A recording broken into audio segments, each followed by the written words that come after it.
இப்ப நேத்து முதலமைச்சர் ஒரு ட்வீட் போட்டிருக்கார். இது எங்க கோரிக்கையை மத்திய அரசு நிறைவேற்றி இருக்கிறது, இது எங்களுக்கு தான் வெற்றி. என்ன வெற்றி இதுங்க? யாருக்கு வெற்றி இது? உங்களுக்கும் சமூக நீதிக்கு என்ன சம்பந்தம் இருக்கு? ஜாதிவாரி கணக்கெடுப்பு நடத்த வருது, சர்வே நாங்க கேட்கிறோம்.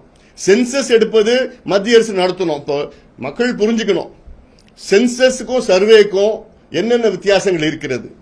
ஏன்னா நேற்று சில தொலைக்காட்சியில பார்த்தேன், அவங்களுக்கு என்னன்னு தெரியாமலே உளறிட்டு இருக்கிறாங்க. ரியாலிட்டி தான் தெரியல. சென்சஸ் என்பது மத்திய அரசு தான் எடுக்கணும். மக்கள் தொகை கணக்கெடுப்பு மத்திய அரசு தான் எடுக்கணும். சென்சஸ் அது கூட ஜாதிவாரி கணக்கெடுப்பு மத்திய அரசு சென்சஸ் கூட எடுக்கிறது, அது இன்னொரு அடிஷனல் டேட்டா தான். இப்ப பிராக்டிகலா என்ன ஆகும் பாருங்க. கடைசி சென்சஸ் எடுத்தது 2010 இருந்து எடுக்க ஆரம்பிச்சாங்க. அந்த டேட்டா நமக்கு எப்ப வந்ததுன்னா 2013 வந்தது. 3 ஆண்டுகள் ஆச்சு. இப்போ மத்திய அரசு அறிவிச்சிருக்கிறது, அடுத்த சென்சஸ்ல காஸ்ட் சென்சஸ் கூட நாங்க சேர்த்து எடுப்போம். தனியா காஸ்ட் சென்சஸ் சொல்லல. சென்சஸ் மக்கள் தொகை கணக்கெடுப்பு எப்ப எடுக்க போறாங்கன்னா 2026லயோ 7லயோ எடுப்பாங்க. இது நான் சொல்றது சென்சஸ் டேட்டா மட்டும்.